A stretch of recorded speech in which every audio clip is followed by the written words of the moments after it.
Lawrence brothers, Chris and Richie, in second place there, number one. And that is Spike Taylor with Robbie Shorter doing the swinging. Drew Mare, Alan Delavan, 42 in third place. 111, Pete the Pirate and Kendall Dunlop. Then we go to 99, Andy Scrivener and Tina McEwen. 73, the first of the 600s. And this is outstanding, a classic racer. First time on a big bike, modern bike, and it's only a 600. That is... I'm trying to remember his name, Brian Stent from Wanganui with his sister doing the passengering. A bit of dust coming up. Hello, we've got someone, that's Mark Halls possibly.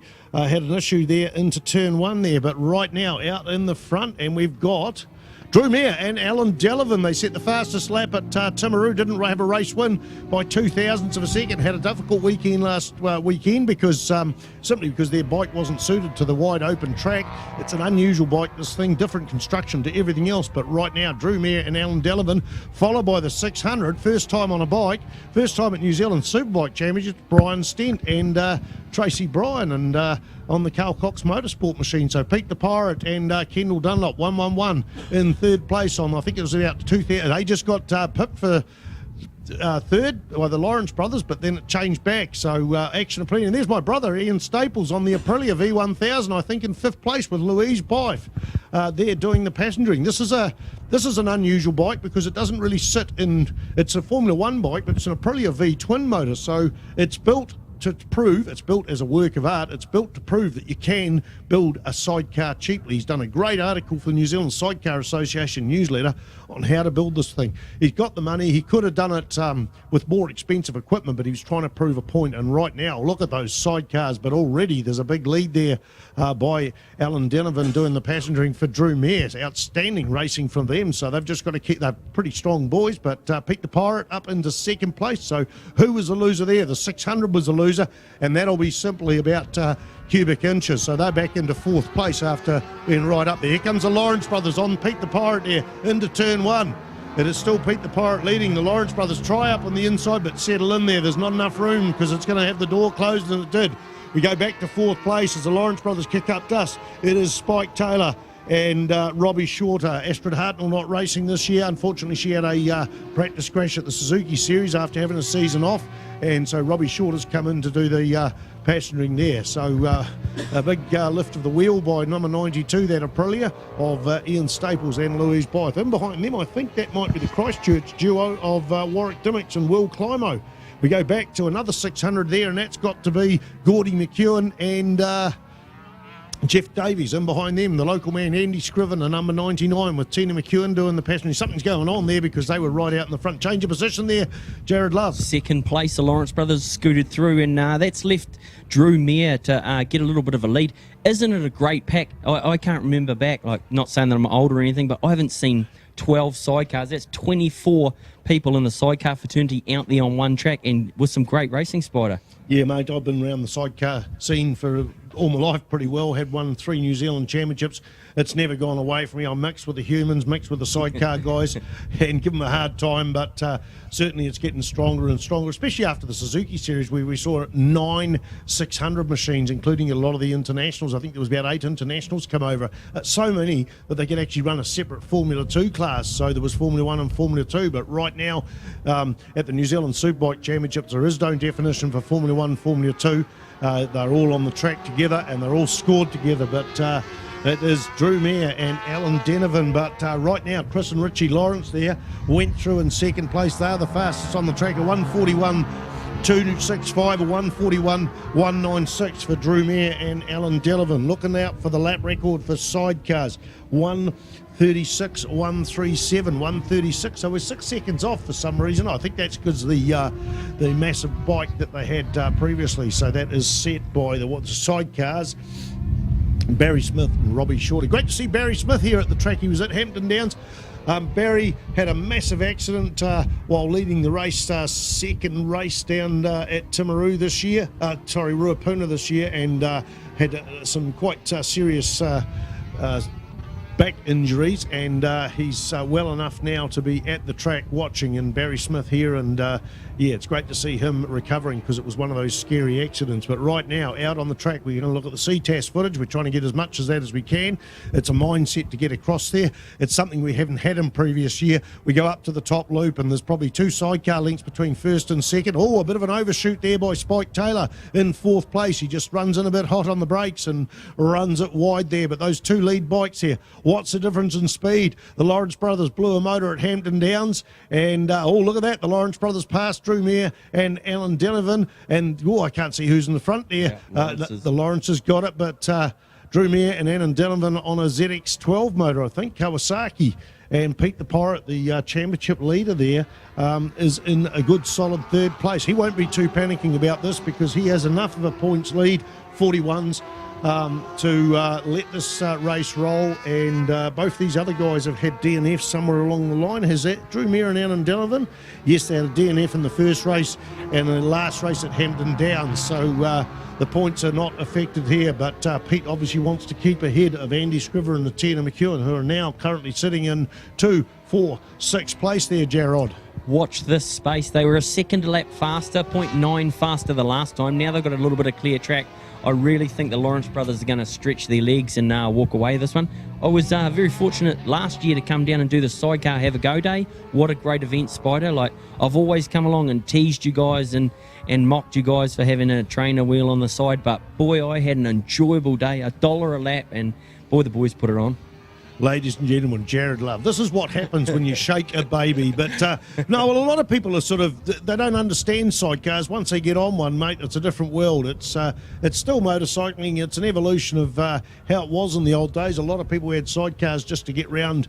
And of course, as soon as it was 2 motorcycles in the world, the first race started. As soon as it was 2 sidecars, the first race started. So right now, that is the Lawrence brothers. They've got a good lead there. Now under threat, I think, in second place is Alan Denovan and Drew Mayer. Drew doing the driving on the number 42 machine from part of the team there. Yeah, 2-second gap there shows the Lawrence brothers have actually got out into the front and they've worked their magic there. They're 2 seconds clear now.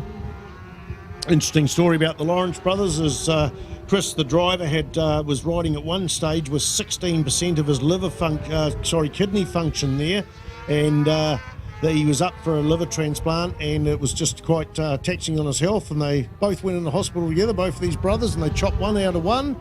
Richie donated a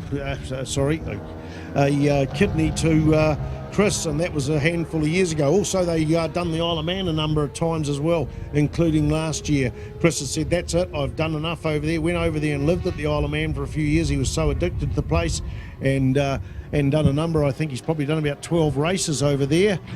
But he says, at my age and it's such an enduring 2 weeks over there with practice week and that.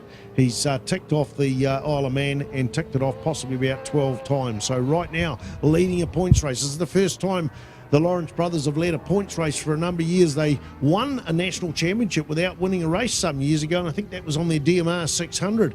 That was consistency, but they've also won the outright national championships, I think, twice. Looking for a change down there, like you picked it before. Third place is actually coming. Pete the Pirate and Kendall. She's going to be fit. Both that team there are going to be fit. And it looks like Drew seems to be having a little bit of problems. He's back in the 42s. The front bike there is in the 39s. And the third bike is doing 40s. So there's going to be a little bit of action for second place. Well, they had to replace a clutch. I was at TSS Red Baron, my local dealer, the other day. And they were in there getting a new clutch after Hampton Downs. So hopefully there's a reason for them slowing down right now, Jared. There's the change right there. Pete the Pirate has scooted through. So maybe Drew does have a bit of a problem. Drew Mayer there on that bike. Great start by him, though. Yeah, 4 laps to go, folks. 4 laps to go. I'm just flicking through my program to find out it is indeed an 8-lap race. Coming up next is Superlight and Pro Twins. And then we have the Red Baron Motorcycles 125 Grand Prix, the Suzuki Jitsu Cup, and our support cars, the Carl Cox Motorsport Hire Sun Cup, here at the Bruce McLaren Motorsport Park. Great to see the organisers come in and remind me that it was what it's called. I get tongue-tied sometimes, and I've got it right in front of me, and I have to go down to that. They bought a piece of paper coming through. Good to see they're on the ball and supporting the name of their track. Everyone makes mistakes, sorry folks, but we're back in action here with the sidecars. And right now we'll go through the field as of the last lap. Chris and Richie Lawrence on the 11 machine. Pete Goodwin, Kendall Dunlop, Pete the Pirate on 111. Drew Mayer and Alan Delavan on 42. Robbie Shorter doing the swinging for Spike Taylor on bike number 1 and 4 spot. Brian Stent, Tracy Bryan on number 73. As I say, Brian got a phone call. Oh, I haven't said that over the air yet, but Brian got a phone call a day or so ago. Got up at 6 o'clock this morning, come up to pilot for his sister Tracy, and they're the first of the 600. So never ridden a modern sidecar at pace before. Andy Scrivener, Tina McEwen in 6th spot. Mark Hall's Darren Prentice in 7th place. Ian Staples, Louise Blythe in 8th place on the Aprilia. Mick Paul, Craig Pedersen from Wanganui. Mick Paul's from Wanganui on the 35 machine.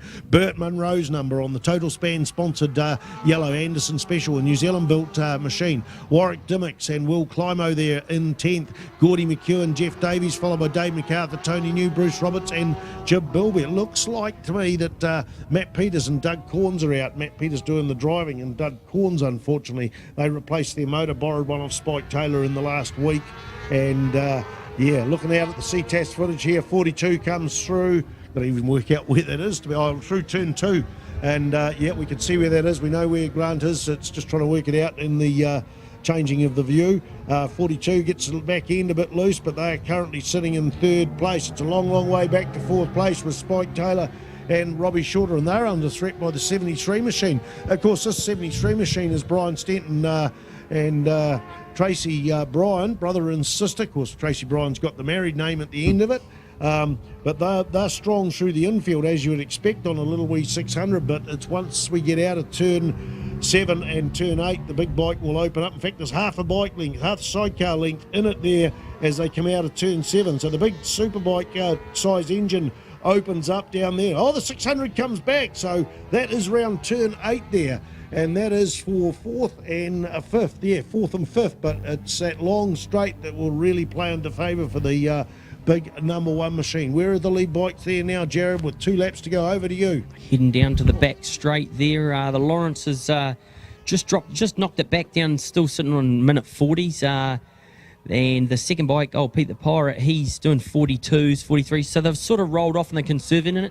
It's a very physical thing. I've done 8 laps on one of these things, and I'm sort of talking like I know what I'm talking about, but it's very physical, isn't it, being a swinger? Do I look like an athlete? I think a lot of it's about mindset. When I was training up for sidecar racing as a passenger, this is for New Zealand Championships, I did swimming for the aerobics. I did a bit of weight training and that. And I used to play actually what Space Invaders, believe it or not. Space Invaders was about clicking your mind into place and trying to have that reaction time. My rider used to go and do karate, and it was all about his reaction. So you see something happening beside you, you need to be able to react. But of course we had Space Invaders at work and gave up that long time. Massive battle between the Wanganui boys there. Mick Paul and Ian Staples, 35. Bert Munro's number, 92. That's the number that my brother's carried on his race machines, his cars, and his sidecar way back in the 80s when I used to passenger for him. And Louise there hanging right off the side, the sidecar wheel sitting up in the air. This is